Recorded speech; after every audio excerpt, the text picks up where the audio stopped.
How we doing, guys? We are back. Second episode of the day. Welcome back to the Richie Hicks Jr. Sports Podcast.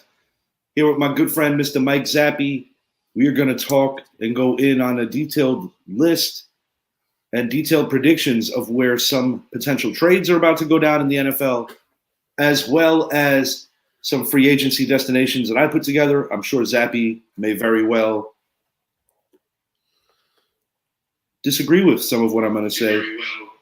Just bear with me. I am in the process of sending this over to my personal Facebook page.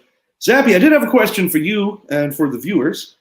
If you would not mind explaining the legal tampering versus the new calendar year and how that all starts. Yeah, so while the new league year is this Wednesday at 4 p.m. Eastern Standard Time, the NFL and the NFL Players Association, upon the CBA agreement, also agreed on that NFL owners, GMs, coaches will be allotted 48 hours before the actual new league year starts, where a player can actually sign to negotiate and come into agreements with contracts. So all it's saying is, hey, Odell Beckham, actually, he doesn't fall under this category. We'll say Leighton Vander Esch, he is negotiating with Pittsburgh, and he agrees to a 3-year deal for $18 million. He technically, while he agreed to it, he would not be a Steeler until Wednesday, meaning Dallas or any other team would still have the opportunity to make a final push and have him change his mind. Something we saw a few years back in the NBA with DeAndre Jordan when he agreed to a contract with the Mavericks, and then right before he was going to sign, he changed his mind and ended up going off to another team instead. So it's going to be interesting because it takes away the beauty of Wednesday and when teams actually sign these free agents, but it gives us as fans that 48-hour head start to know what our teams are going to look like going into this season. All right, I appreciate that. And one of the most important looks, potentially, for two particular teams, the Aaron Rodgers decision will be coming soon. We discussed this briefly earlier today, Idris and I. This kind of intertwines into the segment right after this, the topic right after this. But at any rate, Jets-Packers retirement. I made it pretty clear that I think it's a foregone conclusion that if this man decides to play this year, he will be a Jet. It is basically agreed upon should he not retire. Yeah, and watching him with his interview with Brandon Marshall that took place yesterday, and as Brandon is trying to get out that information, what are you going to do, this and that, it's kind of like playing poker. Aaron Rodgers gave away a big tell, and this little smirk he made that almost seems like, yes, he's coming back. He's doing what Aaron does, and that's toying with everyone's emotions and making Packers fans even more aggravated, making NFL fans aggravated because he continues to be in the news because of this. And we know that come Wednesday, I believe it'll be the new league year, he's going to say, I'm returning and I'm going to restructure my contract and agree to a trade to New York Jets. Yes. Yeah, that is essentially like in the NBA, we said it before. Well, not exactly the same thing, but yeah, that is what's going to happen more than likely, unless if something comes over him where he decides to stay. I highly doubt it. I think he knows. While Aaron portrays himself as this person that doesn't really care about what people say or think about him, if there's one thing, I think him not having that second championship is something that lingers in the back of his mind, because, we were talking earlier today about GOAT conversation. And a lot of people don't want to place Aaron Rodgers in the GOAT conversation because he only has one championship. But when you really break it down and you remove the championships alone, he should be. And a lot of people will present very good arguments why he is the GOAT and not a Brady or a Montana. From a statistical level, Aaron Rodgers checks all the boxes. But when Tom Brady essentially made it look easy winning Super Bowls in kind of interceding into the Aaron Rodgers era, that is a thing. I think he would have to win, to be honest, at least 3. Oh, probably 2 more, maybe 3. I mean, if he goes into New York and takes them to back-to-back Super Bowl championships after this team has been on a 54-year. Yeah, you could revisit it. Yeah, there's a lot, but I think there's just a lot. I believe that's messing with Aaron, and he knows what his worth is. He will not let anyone else tell him what his worth is as to why he got the contract he got last year. And I think he probably in his mind thinks he's earned the right to stall as long as he wants on this decision, knowing though that, hey, the New York Jets also need to consider, all right, we have 2 days and Aaron doesn't give us the decision. Do we pursue a Jimmy Garoppolo as insurance? Because you're not going into the draft with the 13th pick as Zach Wilson as your quarterback because Aaron Rodgers decided to hang it up. So the Jets need to have a contingency plan in place, need to know what they're going to do in the event that Aaron doesn't come there, that he does hang it up. Yeah, and like I said, when your employer is giving you permission to talk to that team, I think it's a foregone conclusion at this point. I just think it needs to be official. But I will say this, division rival of the Jets, Miami Dolphins, definitely made a counter move, assuming that Rodgers will be the Jets' next quarterback. Jalen Ramsey was traded to the Dolphins today. You actually brought this to Idris and I when you were watching the show. For a third-round pick and a tight end. Why do I not mention the tight end's name? Because he's not notable. They basically got him, in my opinion, for damn near free. And my question to you is, will the Rams continue to trade off expensive pieces from their Super Bowl team? Obviously, when I say expensive pieces, recently Bobby Wagner was released, and they do have quite an expensive quarterback there that's playing on, in my opinion, a subpar team right now. I mean, who's left? They're not going to trade Cooper Kupp. No, they're that's not going to happen. They're not trading Aaron Donald. Aaron Donald, I believe it's either going to be retire or another year, and that's going to be his mindset. He won't. Yeah, I don't think he has any interest in playing for another team, being that he already tasted the championship. And they already released Leonard Floyd as well. They've already given Allen Robinson the opportunity to go seek a trade. My guess is McVay wouldn't come back. I said this to you off air this morning. McVay wouldn't come back to not coach Stafford. So I tend to believe that they're going to try to hopefully rebuild the team quick so maybe they can get one final run out of Stafford a couple of years before he retires, or at the end, right before he retires. Yeah, that's all really that is available to this team. Yeah, they mortgaged a lot to win that one championship, a whole lot. That's exactly it. And unless if there's a team desperate enough to overpay for a Matthew Stafford, are the Houston Texans, who have 2 first-round picks in this year's draft, going to do it? No. Are to the viewers, Lions going to try to get him back? No. Jared Goff actually had his career saved with that trade. The Bears, it's pretty clear they're going to stick with Justin Fields. So you start eliminating these teams. Would the Jets do that, though? Looks like Zappy might be having an issue with his audio or his internet. Down below, what I've got going here are my personal predictions for some of the destinations of these players as free agency opens up this week, giving you guys an opportunity to just see where my head is at with regard to all of this. In some other news, and we'll come back to the Ramsey situation when Zappy returns, we've got Sterling Shepard back to the Giants after his previous contract was voided. It's a little over $1 million league minimum deal. Will his presence, along with Saquon Barkley, lure OBJ back to New York? As you can see on my predictions below, I do not believe so. I've got Dallas getting Bobby Wagner. I've got the Bills getting Odell Beckham Jr. I've got the Giants actually getting Jacoby Myers. I just think that probably in a very strange free agency class for wide receivers, Odell is at the top of the list.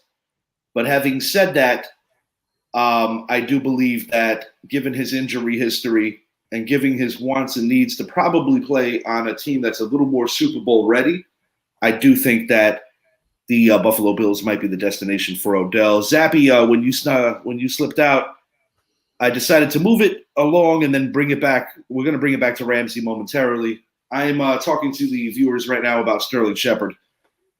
and the importance of, the friendship aspect he, Saquon, and Odell share. But as you can see below, I've got Odell actually going to the Buffalo Bills. We can let that marinate on the bottom. We're going to go back to Jalen Ramsey here. Well, I was going to add on Sterling Shepard is it might also be just his veteran presence as to why he's back. Because if memory serves me correct, he would be the oldest receiver, longest tenured receiver on the team currently, right? Well, that's a fact. I also think it's because when you look at this roster, they don't currently have a lot of receivers under contract. They signed Hodgins, who proved himself last year. They have not re-signed Richie James. I have a vibe that he might be moving on. Yeah, it makes sense essentially to bring him back right now and hope that he can give you at least 12 games. But and with this Giants team, there's just because they bring a Sterling Shepard in does not, in my opinion, say that they have closed the book and they're not going to go after any other receiver via the draft. No, not at all. I mean, he's literally making $1 million, a little over $1 million this year. Yeah, but what I could see a situation where, let's say an OBJ does come back to New York, and let's say you guys still go into the draft, and if a Jordan Addison falls to the Giants at 25 and they swoop him up, then it's like, all right, we brought you in, but we're going to cut you. What was the guarantees on his contract? If there's no guarantees, then he can be released tomorrow without any penalties. So yeah, I don't think making the team's a guarantee. It really depends on how he responds, but I don't think they would bring him back for without any true intentions of having him play this year. That's my genuine opinion. But what I was saying in regards to the Rams and Matthew Stafford and thinking about teams that are willing to go all in now, Matthew Stafford is a quarterback that you would take that chance on. So maybe in the case where the Rams, if they're somehow able to get a first out of it, which I don't see happening, but let's talk about the New York Jets. This is a team that we're talking about them being all in on Aaron Rodgers. What if Aaron Rodgers doesn't come through and they go after a Matthew Stafford who is going to be A, cheaper, B, younger, and C, he's done it, or he just did it a couple years ago, winning the It's not happening, and I'll it's make not it happening. Clear and concise why. Sean McVay did not come back to not coach Matthew Stafford. It's simple. Well, yeah, he didn't come back, but he also doesn't run that team. I understand that, but there will be a legitimate issue. Think about it as an owner. If you're an owner and you know Sean McVay is only here because of Matthew Stafford, and you know Matthew Stafford is already got probably 1 foot out the door, you've got to also think about your franchise tomorrow and not just today. Yeah, I understand that, but once again, this team has already proven that they're not worried about tomorrow with the way they won their Super Bowl. I will not think about this any further because Matthew Stafford will not be an option.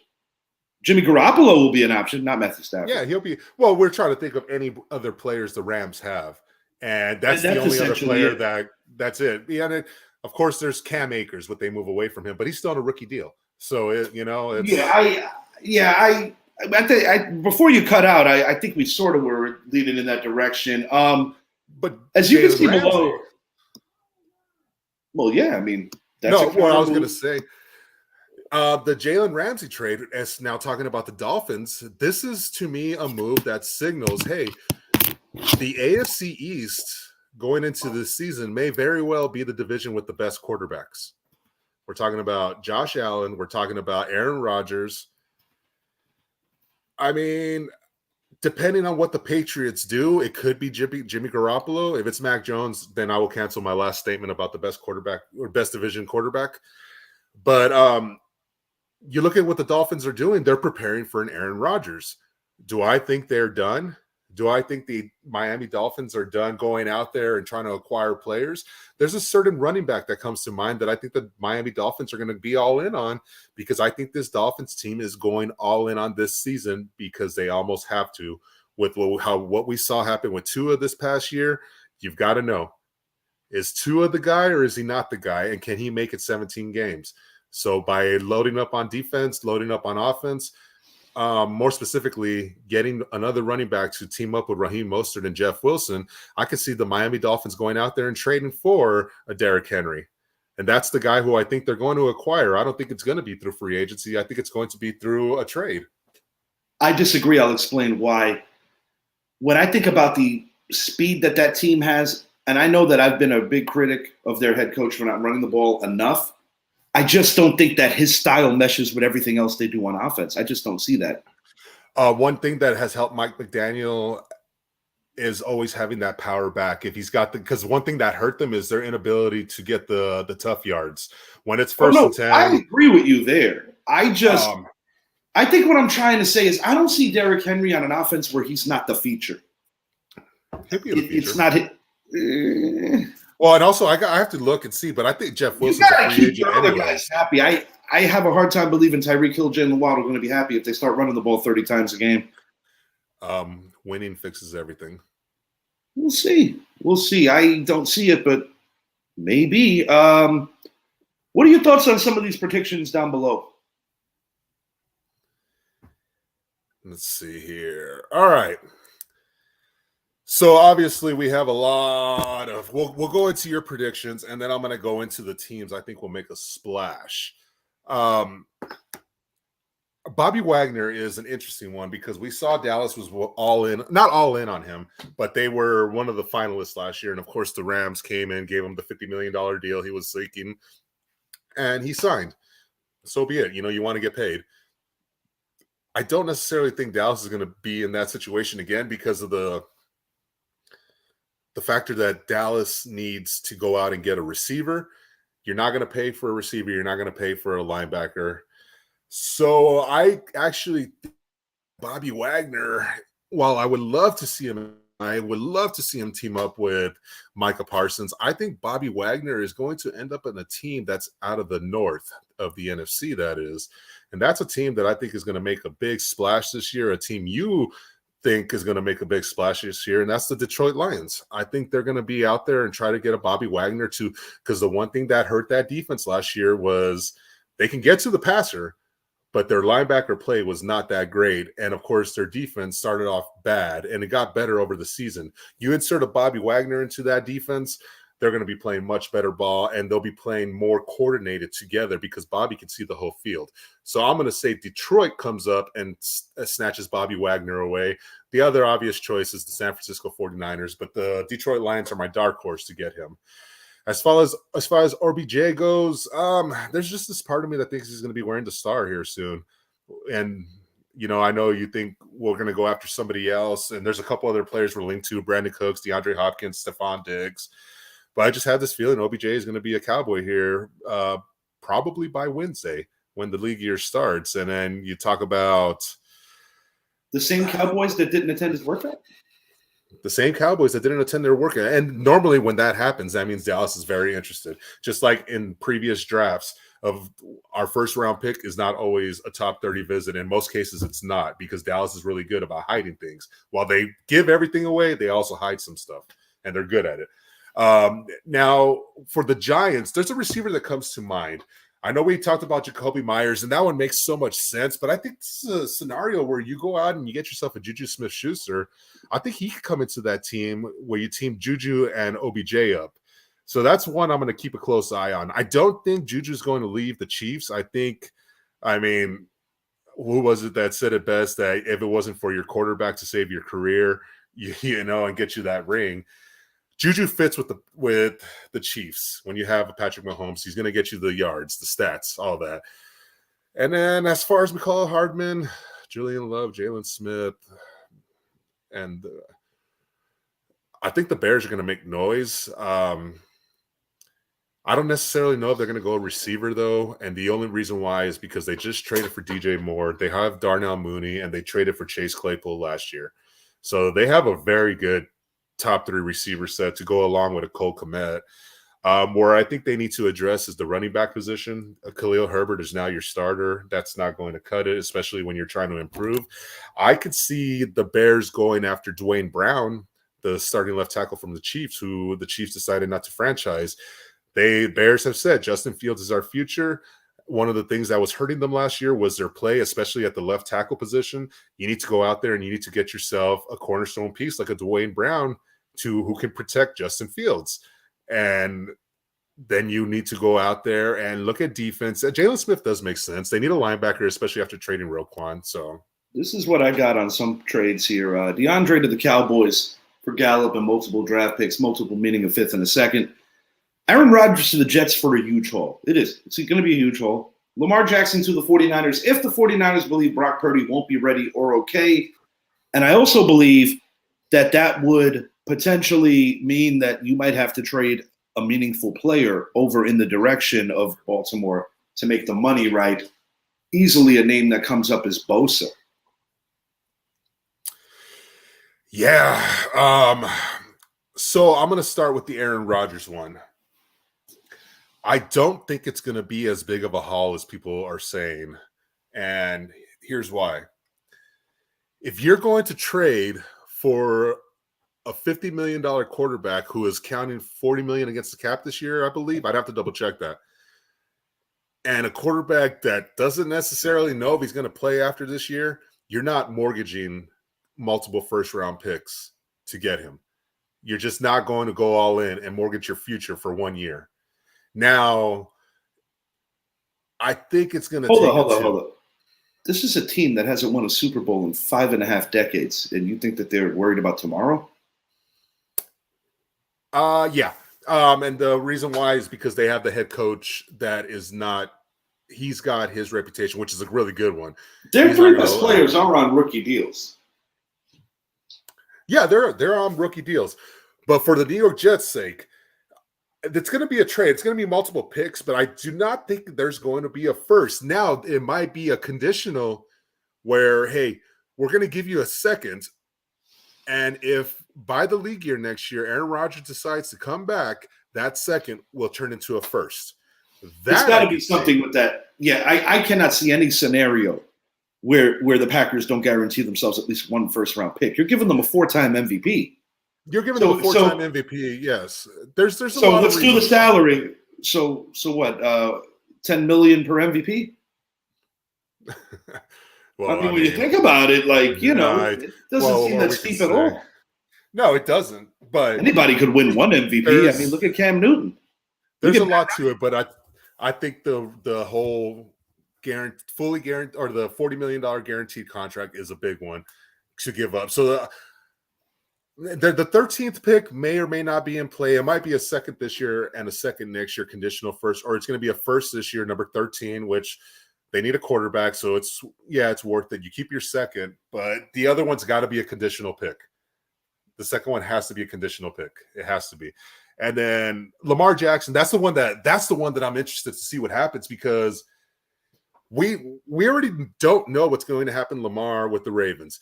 They get the non-exclusive tag. Hey, Lamar, you go out, you get yourself a contract, and we'll agree. Let us know if someone's willing to give you the $230 million fully guaranteed. I believe there's no one out there.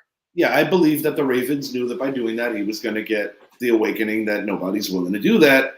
But this is more of a stretch, to be frank. I don't think that trade's going to happen. And I also don't think Lamar's leaving Baltimore after all this nonsense.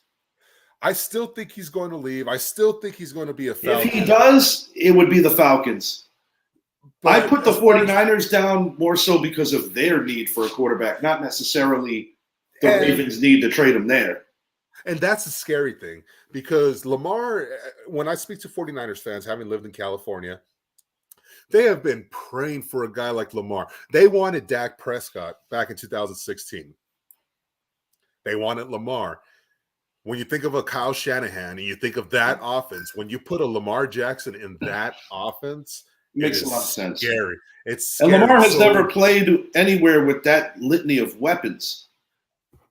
And he's never played in nice weather all year round.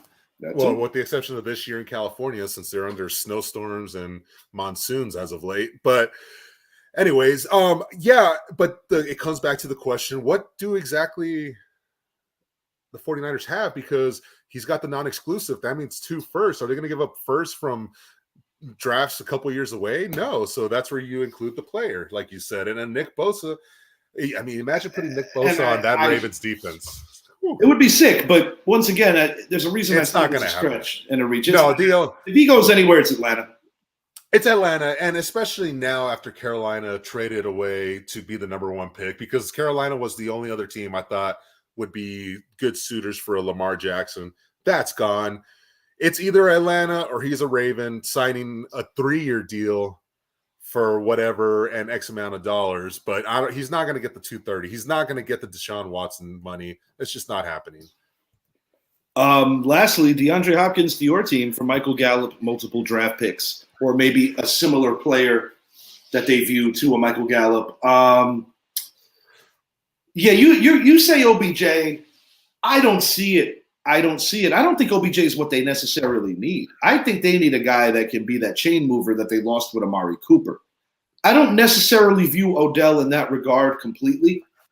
I think Odell works better as a 2/3 piece, which is why I have him go to Buffalo. But I do have Hopkins going to you. That I do actually believe. Yeah, with DeAndre,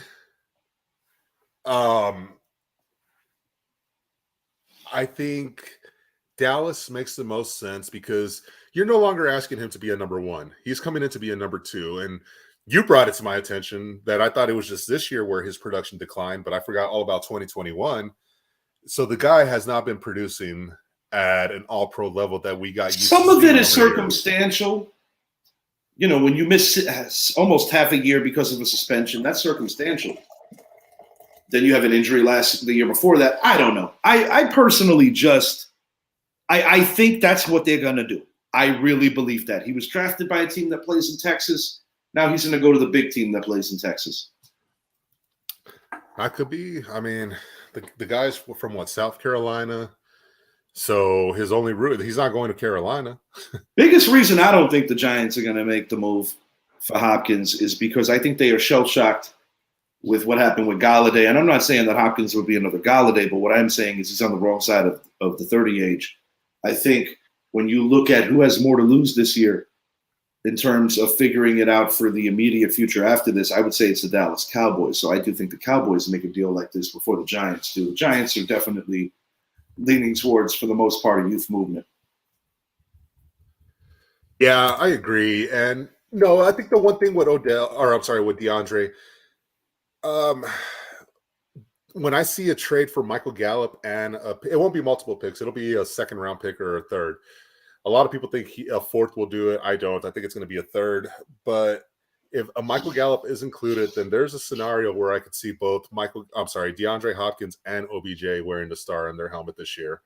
Because when you look at it, OBJ's contract with Gallup would actually cancel each other out. So it would just be acquiring DeAndre's contract, which Dallas needs to do, whether it's him or Mike Evans, Stephon Diggs, whatever the case. It's not going to be Mike. It's not going to be Stephon, but giving people an example that Dallas is talking with teams because they want a receiver. It's clear. They fumbled it last year when they traded Amari Cooper for a fifth. And we saw how that affected their offense for a while. And even they were still able to put up the numbers when Dak was back. So it's going to be interesting, man. I'm excited. I'm excited about what's about to take place. I'm excited about the trades. We haven't even talked about, we were talking about the Giants, and I mentioned Juju. You mentioned Jacoby Myers. But what about Jerry Jeudy? That's not off the table yet, even with Sean Payton in Denver. Not off the table, but I don't see it. I wholeheartedly believe that the Giants are thinking about the big picture. They're not going to rush to anything. I really believe that the Giants are going to put a big onus on nailing this draft and using a lot of their later picks to move up further into the draft. They do have 11 draft picks going into this. There's going to be potentially one legitimate splash. And I'm not convinced that splash is going to be on the offensive side of the ball either. It depends on what Odell is going to make. If it is Odell, I think the logical money, the smart money, the safe money, we'll go out and get Jacoby Myers. Odell brings too many injuries. It's not even about the baggage, and it's not even about all the eccentric stuff that has to do with his personality. What it comes down to is those two knee injuries. That is scary. He has a broken ankle from the past with the Giants. There's a lot of injury history there.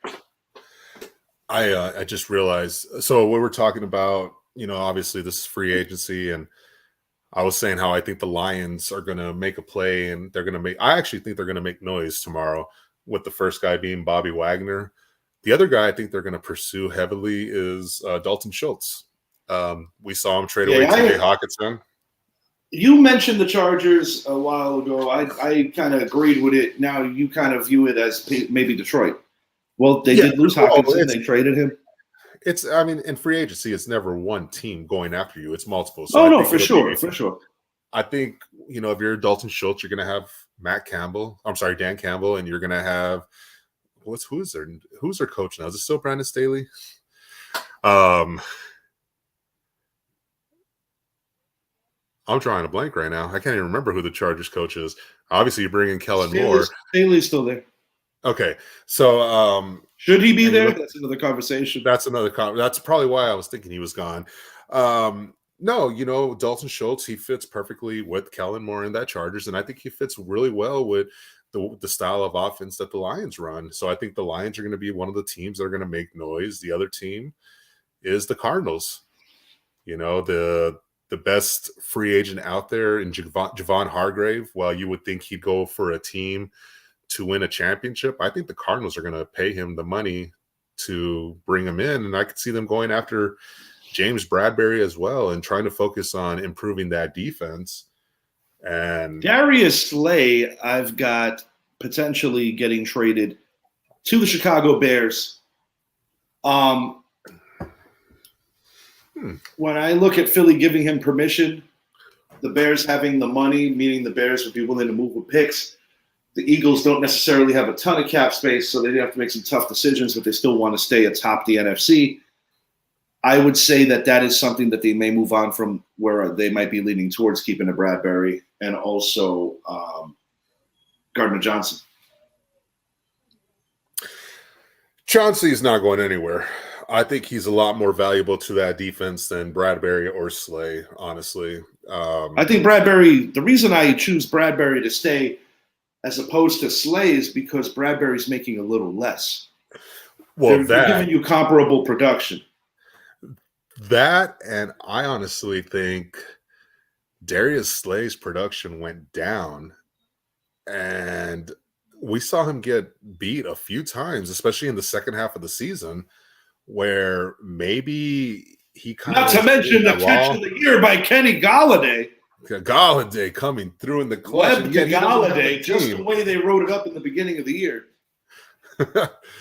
Right. We're going to pay you this amount of money, but your job's to catch one touchdown against Darius Slay just to shut Where's Kenny Golladay going? And I'm not being a joker. I think he's going to go to like the Texans or something like that.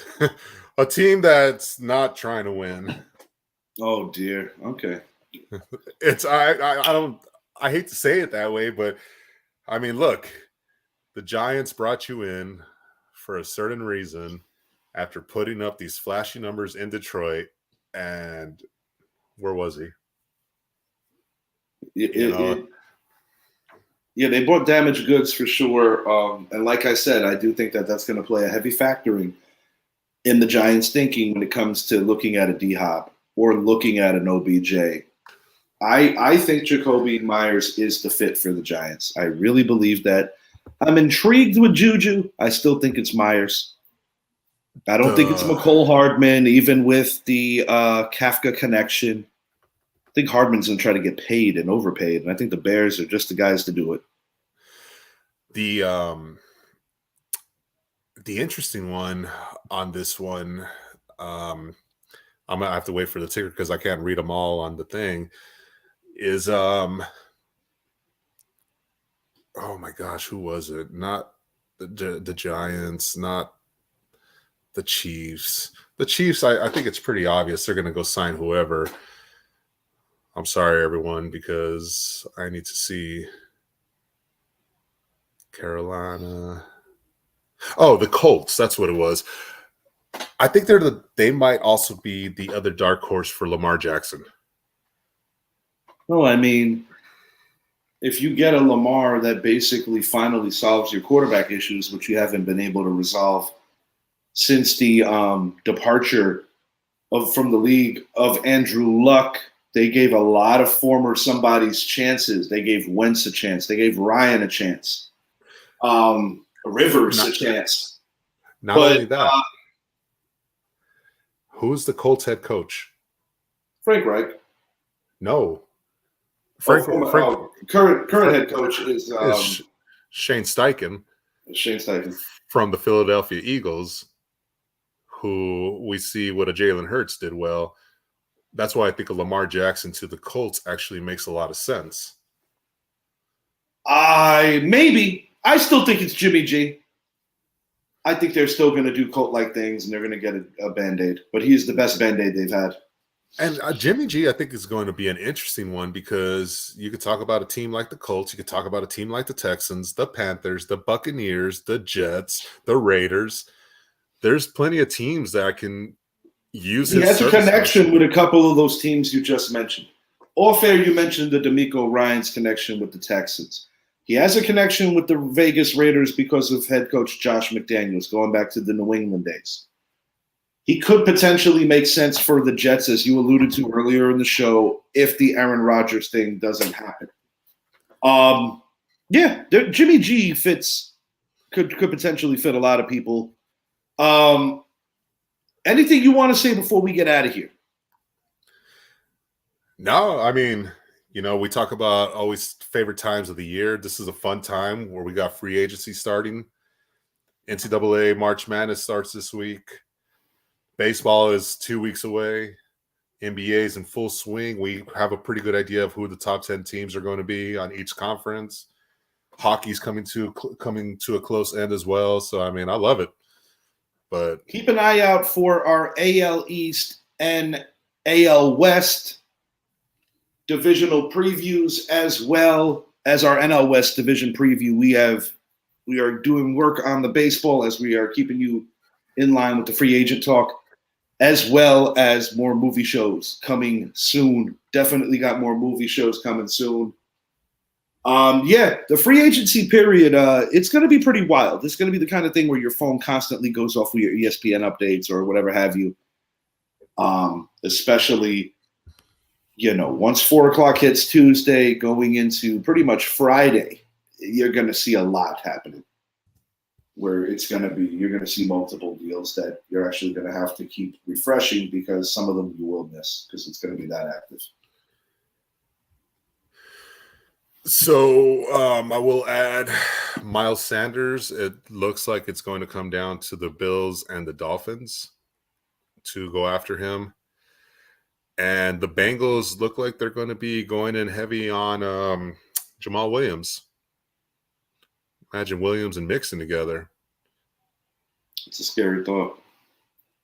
Way too early prediction. I got the Cincinnati Bengals winning the AFC. Dare I say the Detroit Lions winning the NFC. See, it would have been better if you said Detroit, Jacksonville.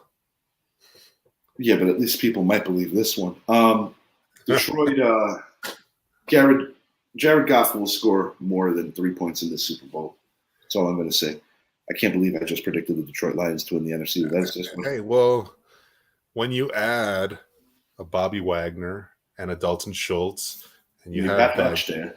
And then you got that draft pick that you have. I mean, yeah, you're gonna do well. Detroit's a team to look out for. There's no question. I will say this: they are going to win the NFC North next year. I say that with legitimate confidence. They're going to win the NFC North, and I have to look over their schedule one more time. But they're a team that wouldn't surprise me if they win 12 games next year. Well, I mean, what did they finish this year with? 9 victories? Yeah, and they should have won a few more. Yeah, they could have easily swept the Vikings as opposed to split with them. They should have beat the Eagles. And they had a flunker. They had a stinker earlier in the year that they should have won. There was a few that they should have won that they didn't. But Lions definitely trending upward. This is a fun time of the year because this is just before the NFL draft. So you're going to know who these drafted players are going to be joining. Great time for NFL fans for sure. I'm not going to lie. I'm a Giant fan, dude. Yeah, there's a part of me that wants to see OBJ come back. But when I think about it from a logical standpoint, No, I want guys that are going to play. I can't feel good about Odell finishing anything. He didn't finish the Super Bowl. Look at his trading card. How many years did he play 16 or more games? More meaning because, recently the league year got up to 17 games. I love Odell. I absolutely love Odell. I just don't think he is what the Giants are going to do. We'll see. And I also don't think the Cowboys are doing it. That will be revealed. Odell to the Giants. I mean, we talked about this when the trade deadline was coming up, and it was down to Dallas and New York. And I just didn't think he made sense for the Giants then. I don't think he makes sense for the Giants now, who's a team that I don't want to say they're rebuilding, but they still have that mentality because you still need other position players, So Odell just doesn't make sense in New York. He really doesn't. The Jets, though, maybe. They get Aaron Rodgers. I don't think it's so much that he doesn't make sense. I think it always makes sense if a guy wants to play for what the team deems he's worth. I will say this. If he plays for the Jets, he's going to make more money than if he plays for the Giants. Are the Jets over evaluating what his worth is? I would have to say so. When's the last time this man ran a route in a game that mattered? The Super Bowl. And as Sergio Rodriguez said, quite possibly the most overhyped number 3 receiver in NFL history. No knock on the guy. He is an eccentric presence and a phenomenal talent. But I must say, a lot of bags carried with him. Well, reputation follows you. And he built the reputation he built. Yeah, I mean, time will tell. But, when it comes down to it all, I want a guy to be remembered more for what he does on the field as opposed to off it. And, the sad, yes, he played well in the Super Bowl. He may have very well been the MVP of that game if he were not injured. But he was. And once again, it goes back to that fear of, can this guy finish seasons? All right. So, obviously, like we said, this is a free agency show. I'm gonna flip it on you. What is one move you would absolutely hate to see the Giants make? And then I'll give you mine. Yeah. Something, how like in free agency, you're supposed to get excited, but then you sign or trade or release for that matter, or trade away that one player that you guys bring in, re-sign or trade for. What would be the one that you'd be like, oh, come on now? What would make me upset is if they didn't restructure Leonard Williams, which it looks like they are. He's already on the team. What would upset me is if they make an emotional decision and give somebody like an Odell Beckham too much money. That would upset me. That's where I wanted to see if you were going to go with that answer. That's what I was wanting to hear. Do I want him back? To a level, but it has to be right. And given what he's been through in his career, given the money that he's left on the table for his desire to get out of Cleveland, that was the giant contract that he left on the table in Cleveland when you look at how it all played out, because he wanted out of Cleveland that bad. I'm sure if Odell could do it over, probably wishes he never ran himself out of New York the first time. But, people learn and people grow. I think he's more mature than he was the first time around. But ultimately, I don't think anybody's going to be signing him worried about maturity. They're going to worry about how good those knees are. Julian Love, what contract would you accept for him to come back? And what contract would you say, no, you done messed up now, Aaron? Well, let me ask you a question. What is more or less like the standard deal for someone in his talent class right now? What, in your eyes? What tier would you put him at? I'm not necessarily sure if I put him in the A class, but I definitely put him as a B. That's where I have him. I don't think he's in tier 1 by any means. You look at Jair Alexander. As we saw the receivers reset the market last year, we saw cornerbacks do the same thing on the defensive side. Jair signed a 4-year, 84 It was million. a big Well, anyways, so $21 million per. $21 million per is now the market value for a cornerback. And in free agency, we see it every year where there's cornerbacks that get it. Well, Love is a safety. with a cornerback safety. He could play. He could play both. Quarterback, but yeah, he could play both. So which actually improves his value a little more. But yes, he is a safety. So I think someone like him, because of where I have him, and also because you just don't pay safeties. Minkah Fitzpatrick, 17.5 per. It's a lot of money For safety. And then you talk about the cornerback position, 22 or 21 million per Jair Alexander.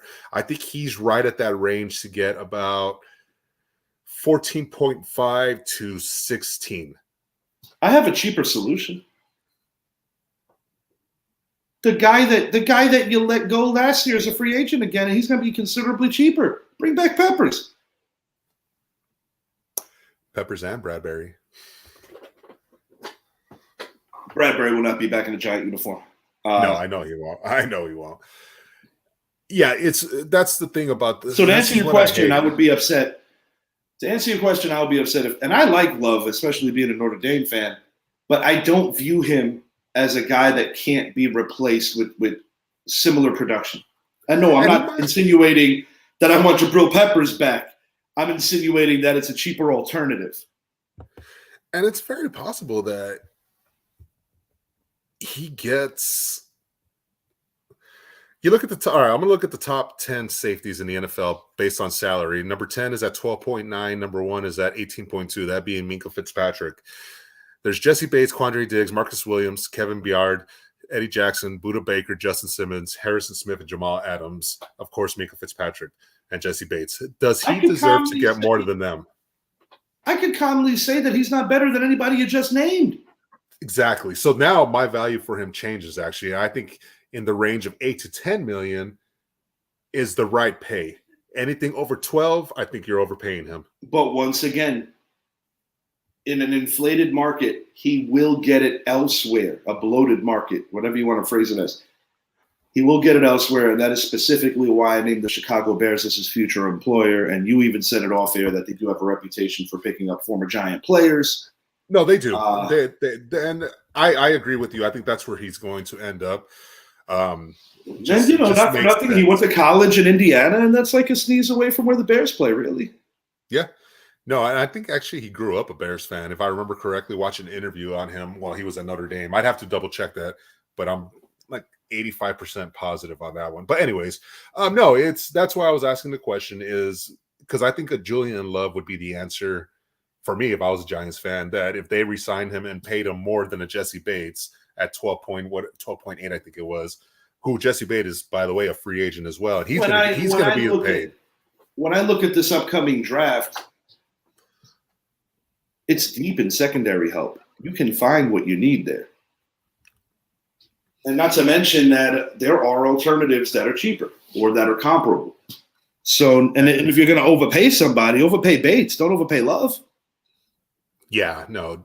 Julian Love's got to be 8 to 10 per 4-year, 30 to 40. 4-year, 30, yeah. That would make sense. For me, my fear is that we are going to overpay for a DeAndre Hopkins. And when I say that is we're going to give up too much for him. Too much meaning in a trade, or too much in a restructure for more money in the contract? And in a trade. Understood. I can see that.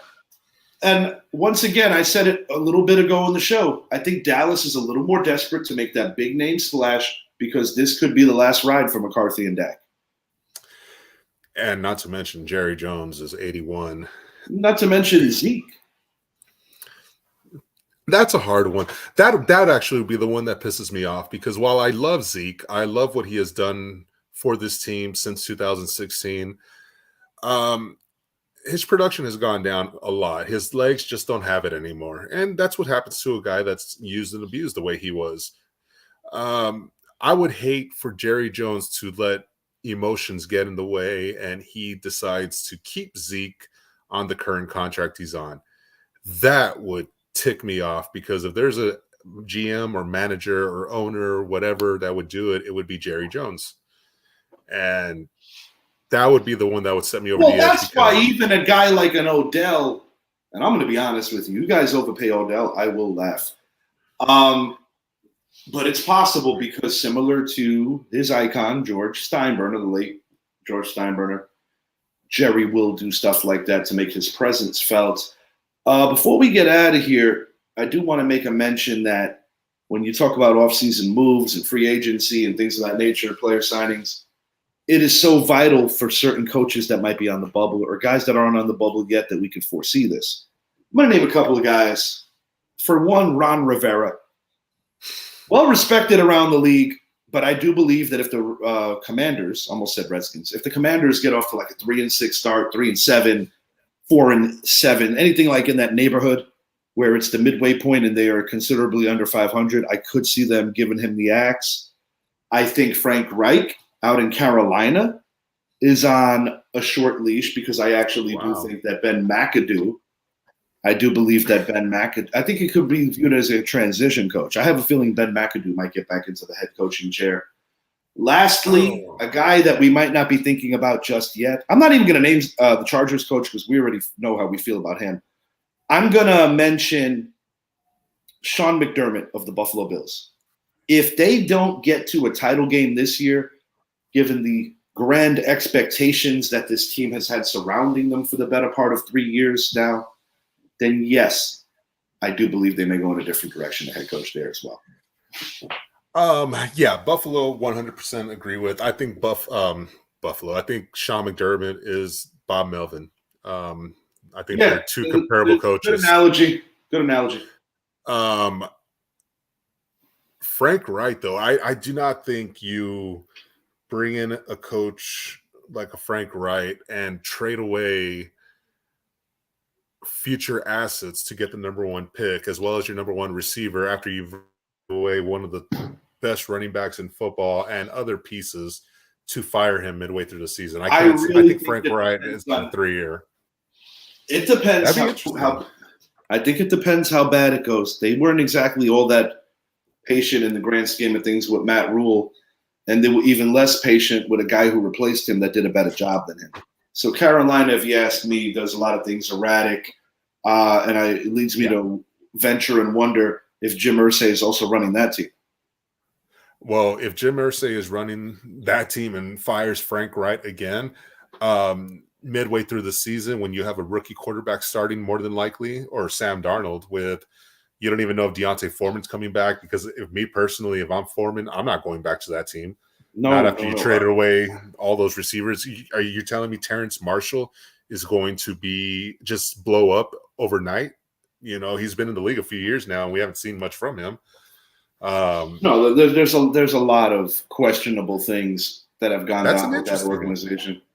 The reason I made the analogy is because not only do I think along the terms of you that it's really ridiculous to fire a guy midway through year one, I also think it's ridiculous that they hired him in the first place. I think they had the best man for the job already with the headset on, in my opinion. I think Steve Wilkes got jobbed. I think he should have been there, and it was a repeat of what the Raiders did to Rich Bisaccia the year before.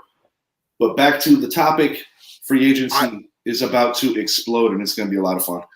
One more thing, to piggyback off of what you said about Ron Rivera, you don't go hire a Eric Bieniemy and give him assistant head coach title on there. Exactly. If you're not trying to send the message to Ron Rivera saying, "Hey, So exactly. Just to add off of that, but yeah, exactly. I couldn't agree anymore.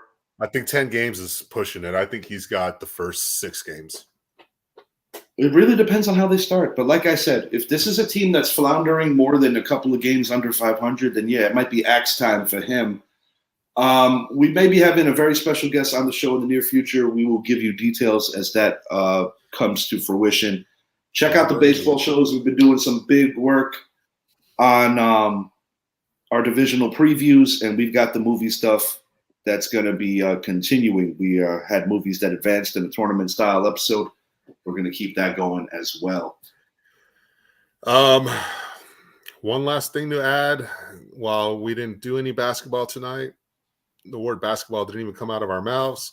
I always love reporting whenever LeBron James or his respective team, because LeBron is hurt, is losing. And the Lakers are down to the Knicks right now in the fourth quarter. I'm just waiting for the score to come back because they're just coming off a TV timeout. I think they're up by 7. But RJ Barrett's having a game, man. Much needed win for the Knicks. They got to get off the schneid after winning 9 in a row. They lost 3 in a row. So definitely a much needed road win. 10-point game. 10-point game with 4 minutes left. Can the Knicks blow this? Well, if anybody could do it, it would be the Knicks. But I'm going to say we're going to win tonight. For my guy, Zappy, I am Richie. Thank you so much for watching. NFL free agency is here. League calendar year starts in less than 48 hours. See you guys soon. Instead of putting the thumb up, why don't you just give us the numbers, Zappy? The exact number I can't. Look at both of us. It's 48 plus, we'll add 12, 36. We'll say about, 48, 60, about 66 hours. 66 hours it is until the new calendar year, roughly. For Zappy, I am Richie, and we are out.